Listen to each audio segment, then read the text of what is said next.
ये मैं हूँ सतह समंदर से तकरीबन 3600 मीटर ऊपर और मेरे हाथ में है वो फ़ोन जिसे आप में से बहुत से लोग सैमसंग का आखिरी असली अल्ट्रा कहते हैं, द गैलेक्सी S24 अल्ट्रा। आपकी तरफ से एक बात बार बार सुनने को मिलती है कि ये सैमसंग का वो फ़ोन था जहाँ पर आकर सैमसंग ने लेवल ही कर दिया था, और ये कि नए फ़ोन्स शायद ऑन पेपर बेशक जितने मर्जी बेहतर हों, लेकिन ये वो फ़ोन है जहाँ से किसी को भी अपग्रेड करने की ज़रूरत बिल्कुल नहीं होनी चाहिए। काफ़ी बड़े बड़े दावे हैं ये, तो मैंने सोचा क्यों ना इस फ़ोन को वाकई आजमा कर देखा जाए। डेस्क पर बैठकर रिव्यू करने के बजाय इसे सीधा यहाँ ले आता हूँ, इन पहाड़ों के बीच, पिंडी की 45 डिग्री की झुलसती हुई गर्मी से निकलकर कुमराट वैली की इन ठंडी रातों में, इन वादियों में, आबशारों के बीच, और ऐसी धूप में जहां यूवी रेज ने मेरी गर्दन तक जला दी। 4 दिन मैंने इस फ़ोन के साथ ऐसे गुजारे जो मैं घर बैठकर कभी नहीं गुजार सकता था, सिर्फ ये जानने के लिए कि अगर ये वाकई सैमसंग का पीक था तो फिर मुझे सिर्फ उस एक लम्हे को ढूंढना था जहां पर मेरा दिल करेगा कि काश इस फ़ोन के अंदर कुछ और भी होता। अब कॉन्टेक्स्ट के लिए, मेरा मेन फ़ोन पिछले कई सालों से पिक्सल रहा है। मुझे सैमसंग का हार्डवेयर बहुत पसंद है, मगर घूम फिर कर मैं वापस पिक्सल पर ही आ जाता हूँ। तो नहीं, इस वीडियो में मैं अचानक से सैमसंग का फ़ैन बॉय बनकर बात नहीं करूँगा। I'll be completely neutral. So plan बहुत सिंपल सा है। S24 अल्ट्रा को हर जगह साथ लेकर जाना है, फ़ोटोज़ लेनी है, वीडियोज़ रिकॉर्ड करनी है, रास्ता ढूंढना है, और इसके साथ इतना वक्त गुजारना है कि देख सकूं कि क्या ये फ़ोन वाकई उस इज़्ज़त के लायक है जो आप सब ने इसे दे रखी है। इस फ़ोन की एक चीज़ मुझे हमेशा से पसंद थी, इसका डिज़ाइन। आजकल के ज़्यादातर फ़ोन्स चाहे वो सैमसंग के हों, एप्पल के हों या फिर गूगल के, सब के सब एक जैसे लगते हैं। गोल कोने, कर्व्ड एजेस, ऐसा लगता है कि जैसे कि शायद सारे ही फ़ोन्स एक ही फैक्ट्री से निकल कर आए हैं। जबकि फिर आता है ये फ्लैट, शार्प और निहायत aggressive, and it really looks खूबसूरत। टाइटेनियम का फ्रेम, गोरिल्ला आर्मर ग्लास, ये इतना शार्प और मजबूत है कि इसे आप सेल्फ डिफेंस के लिए भी यूज़ कर सकते हैं। जब ये फ़ोन लॉन्च हुआ था मुझे तब से ही इसके ये शार्प कॉर्नर्स बहुत खूबसूरत लगते थे और मैंने हमेशा से इनकी तारीफ़ की है। लेकिन फिर जब मैंने इसके साथ कुछ हफ्ते गुजारे तो एक चीज़ तो बहुत जल्दी समझ आ गई। मैं जितना इसे यूज़ करता गया उतना ही मुझे बार बार अपनी ग्रिप बदलनी पड़ी। यही शार्प कॉर्नर्स जो इसे सबसे ज़्यादा अलग बनाते हैं, वही चीज़ मुझे इसको रेगुलरली 2 से 3 हफ्ते तक यूज़ करने के बाद अनकम्फर्टेबल फील होने लगी, जिसमें हैरान होने वाली बात तो कोई भी नहीं थी हमेशा से। लेकिन इस चीज़ से ये बात साबित होगी कि सैमसंग ने S25 अल्ट्रा के साथ बिल्कुल सही किया था, उनके कोनों को राउंड करके, सिर्फ हल्का सा। लेकिन इस सब के बावजूद आज के दिन भी ये सैमसंग के सबसे खूबसूरत फ़ोन्स में से एक है। खूबसूरत तो ये जगह भी बहुत है, लेकिन खूबसूरत फ़ोन के कैमरास के रिजल्ट भी उतने ही खूबसूरत हैं। इसके पीछे कैमरा गिने आप। 200 megapixels main, 12 megapixels ultra wide, 50 megapixels 5x periscope and 10 megapixel 3x telephoto. तो मैं आपको अभी दिखाता हूँ इसकी जूम की कैपेबिलिटी। सबसे पहले हम शिफ्ट होते हैं अल्ट्रा वाइड पे। हमारे पास व्यू है ये सामने वाटरफॉल, जो शायद आपको अभी हल्का सा नज़र आ रहा होगा, लेकिन अभी हम इसके ऊपर जूम करते हैं। फ़िलहाल हैं हम अल्ट्रा वाइड के ऊपर जो कि है 0.6x, और ये हम जूम कर चुके हैं 1x पर। ये 2x, 3x लेंस शिफ्ट हुआ है, आपको नज़र आया होगा, और कुछ ना कुछ क्लियर भी हो चुका है यहाँ पर वाटरफॉल। अब करते हैं हम जूम 5x पर, और 5x पर ये मज़ीद क्लियर हो चुका है, और अब 10x पर आपको क्लियरली नज़र आ रहा होगा वाटरफॉल। मगर एक ऐसी जगह जहां पर यह फ़ोन 1 सेकंड के लिए भी पुराना नहीं लगा, वो थी ये धूप। मेरी गर्दन धूप से जल रही थी, मगर डिस्प्ले पर हर चीज़ साफ वाज़े थी। इसका फर्स्ट जन का एंटी रिफ्लेक्टिव कोटिंग बेहतरीन काम कर रहा था।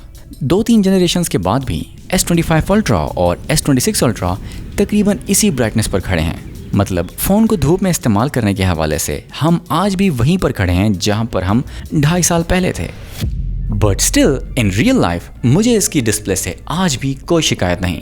लेकिन एक चीज़ जो इसके अंदर मुझे पुरानी लगी वो थे इसके हैप्टिक्स। पिक्सल से इस पर शिफ्ट होने के बाद ये फ़र्क मुझे सबसे पहले और वाज़ेह तौर पर महसूस हुआ। अब ये एक छोटी सी चीज़ है, मगर मुझे इसकी कमी महसूस हुई। इसके अलावा एक चीज़ जिसके बारे में मुझे पक्का यकीन था कि वो जवाब दे जाएगी, वो थी इसकी बैटरी। 2-3 साल पुराना फ़ोन, ऊपर से पहाड़ों में लगातार कैमरा चलाना और ज़्यादातर वक्त चार्जर से दूर रहना। मुझे लगा था कि यही वो सबसे पहली चीज़ होगी जो मेरा सर दर्द बनेगी। मगर हर शाम जब मैं फ़ोन को अनलॉक करता था तो बैटरी 5% की बजाय इतनी होती थी कि मैंने बैटरी का सोचना ही कम कर दिया। मुझे लगातार इस पर कोई 4 से 5 घंटे का स्क्रीन ऑन टाइम मिल रहा था। अब ये सुनने में कोई बहुत ज़्यादा नहीं लगता, मगर मुद्दे की बात यह है कि ये मेरा कभी सर दर्द नहीं बना। और अब यहाँ पर एक इंटरेस्टिंग बात सुने, सैमसंग ने अब जाकर S26 अल्ट्रा में 60 वॉट्स की चार्जिंग दी है, लेकिन बैटरी कैपेसिटी अब भी उतनी ही है, यानी 5000 mAh।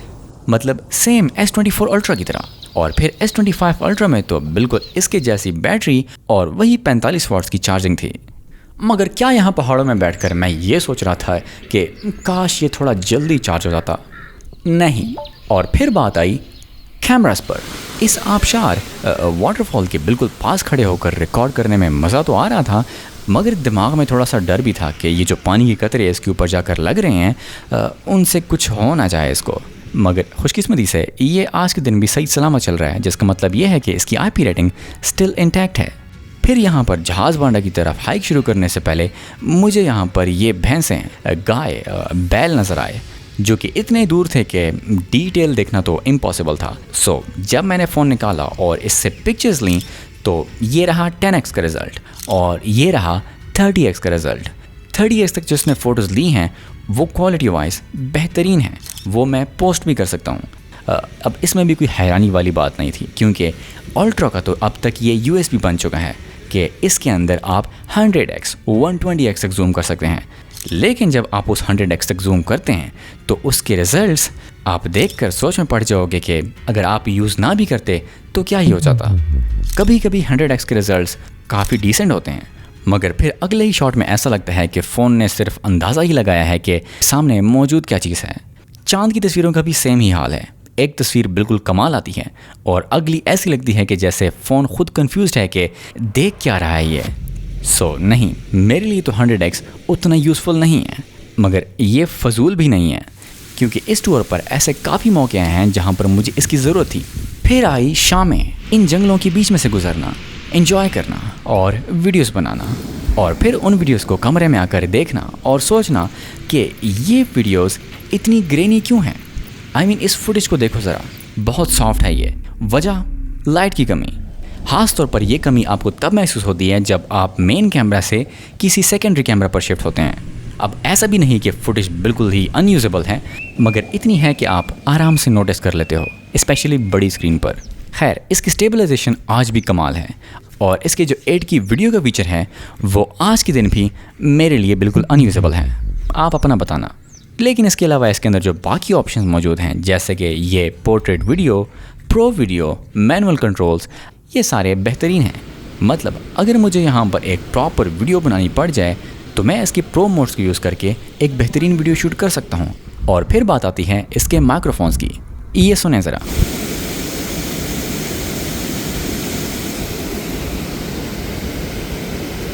मगर क्या यहाँ पर आप एक चीज़ नोटिस कर रहे हैं? अल्ट्रा वाइड हो या मेन कैमरा हो या टेलीफोटो या फिर पेरिस्कोप लेंस, हर फोटो सेम ही कैमरा की लगती है। आज के दिन भी सैमसंग की कलर कंसिस्टेंसी कमाल है और इन जनरल भी जब आप इस फ़ोन से फ़ोटोज़ लेते हैं तो वो फ़ोटोज़ बेहतरीन होती हैं, सैचुरेटेड, पंची, बिल्कुल वही सैमसंग वाली क्लासिक लुक। डायनामिक रेंज भी कमाल होती है और इसका जो पोर्ट्रेट कटआउट है वो आज भी टॉप क्लास है। इन सिंपल वर्ड्स, आप फ़ोन निकालो, बटन दबाओ और जो फ़ोटो आएगी वो 95% चांसेस हैं कि आपको पसंद आएगी। ये आज के दिन भी इतना कैपेबल कैमरा है। मिसाल के तौर पर इस शॉट को देखें, बाहर तेज़ धूप है और अंदर शैडोज़ और ऊपर से ऐसा आसमान जो पूरी तस्वीर को ख़राब करने पर तुला हुआ है। यहाँ पर वो हर फैक्टर मौजूद हैं जो किसी भी फ़ोन कैमरा के लिए दर्द प्रोसेसर होते हैं, मगर इसके बावजूद रिजल्ट देखो ज़रा, हर चीज़ बेहतरीन लग रही है। यस, थोड़ी सी ओवर एक्सपोज्ड है, मगर स्टिल ये तस्वीर मुझे पसंद आई। इसका नाइट मोड भी अच्छा है। नियॉन लाइट्स हों या स्ट्रे लाइट्स, ये उनको काफ़ी हद तक बेहतरीन तरीके से कंट्रोल कर लेते हैं। हाँ बिल्कुल, ये आज के दिन दुनिया का सबसे बेहतरीन शार्प या डिटेल नाइट कैमरा नहीं रहा, मगर इन सब तस्वीरों में अभी भी एक बात है, वो ये कि दीज फोटोज आर मेमोरेबल। अब यहाँ पर एक ज़रूरी बात, इस टूर पर मैंने सिर्फ खूबसूरती ही नहीं देखी बल्कि एक और अहम चीज़ देखी, हमारी बेहिसी।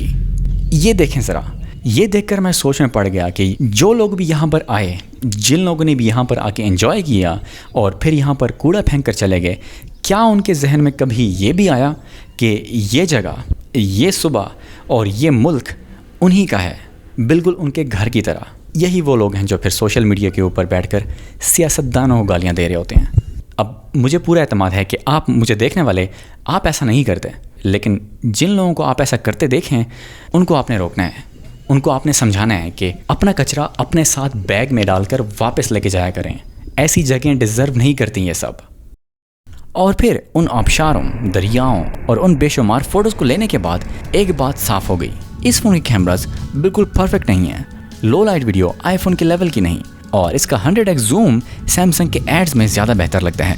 मगर इस सब के बावजूद कोई ऐसा एक लम्हा आया नहीं कि जहाँ पर मैंने सोचा हो कि काश इस फ़ोन के अंदर कुछ और भी होता। अब यहाँ पर परफॉर्मेंस के बारे में बात करना शायद सबसे आसान चीज़ है, क्योंकि यहाँ पर बात करने के लिए ज़्यादा कुछ है नहीं, बिकॉज इट जस्ट वर्क्स। और ऑनेस्टली एक फ्लैगशिप की परफॉर्मेंस ऐसी ही होनी चाहिए। इसमें है Snapdragon 8 Gen 3 for Galaxy, 12GB RAM, और इसके सिंगल कोर और मल्टी कोर स्कोर्स आज के गूगल के सबसे लेटेस्ट फ़ोन यानी पिक्सल 10 Pro XL के बराबर हैं, जिसका मतलब ये है कि आज के दिन आप इसके ऊपर कुछ भी चलाएं, ये उसको आराम से हैंडल कर लेता है। अब आजकल चूंकि गर्मियां हैं तो चार्जिंग के दौरान ये थोड़ा सा गर्म हो जाता है, मगर ये पिक्सल की तरह चार्जिंग स्टॉप नहीं करता। फिर बात आती है One UI की, जिसका अपना अलग ही एक फ़लसफ़ा है कि सब कुछ ही दे दो, कस्टमाइजेशन, मल्टीटास्किंग और ऐसे छोटे छोटे फीचर्स जो आप शायद कभी यूज़ नहीं करेंगे, मगर ये जानकर आपको हमेशा अच्छा लगता है कि जब भी आपको ज़रूरत पड़ेगी तो वो आपके यहाँ पर मौजूद होंगे। और फिर ये गैलेक्सी AI और 100 और चीज़ें। फिर आता है इसका S Pen, सारे ब्लूटूथ एयर एक्शंस के साथ, एक ऐसी चीज़ जो सैमसंग ने S25 Ultra के बाद इसके अंदर से निकाल दी। अब पर्सनली मैंने S Pen को इतना यूज़ नहीं किया, मगर यही तो इसकी खूबी है कि ये चीज़ कोई और ब्रांड देता ही नहीं। इट्स अ नीश थिंग, और शायद इसीलिए लोग इससे इतना प्यार करते हैं। और फिर मैं जितना इस फ़ोन को यूज़ करता गया, मुझे एक चीज़ समझ आती गई। जब भी मुझे लगा कि यहाँ पर यह फ़ोन मुझे मायूस करेगा, वहीं पर इसने मुझे गलत साबित किया। ऐसा कोई लम्हा आया ही नहीं। और फिर सतह समंदर से 3600 मीटर ऊपर खड़े होकर जब मैं इसकी इस बेहतरीन डिस्प्ले से पहाड़ों की तस्वीरें ले रहा था, तो मुझे फाइनली समझ आ गया कि लोग S24 Ultra से इसलिए प्यार नहीं करते कि ये परफेक्ट है, बल्कि इसलिए क्योंकि उनके पास फ़िलहाल कोई वजह है नहीं अपग्रेड करने की। It's still complete, it's still capable, और सबसे बेहतरीन चीज़, इट्स खूबसूरत। तो क्या 2026 में आपको ये फ़ोन ख़रीदना चाहिए? Absolutely yes. अगर आप S22 Ultra, S21 Ultra या फिर Note 20 Ultra या किसी भी पुराने फ़ोन के ऊपर मौजूद हैं, तो ये आपके लिए एक मेजर अपग्रेड होगा। लेकिन अगर आप S23 Ultra के ऊपर मौजूद हैं, फिर शायद नहीं। और S24 Ultra से भी आपको अपग्रेड करने की ज़रूरत नहीं है, सिवाय एक कंडीशन पर, अगर आपके पास बहुत पैसा है। लेकिन मेरा आपसे एक सवाल है, क्या आपको भी लगता है कि ये सैमसंग का आखिरी असली अल्ट्रा था? कमेंट्स में अपना जवाब दें।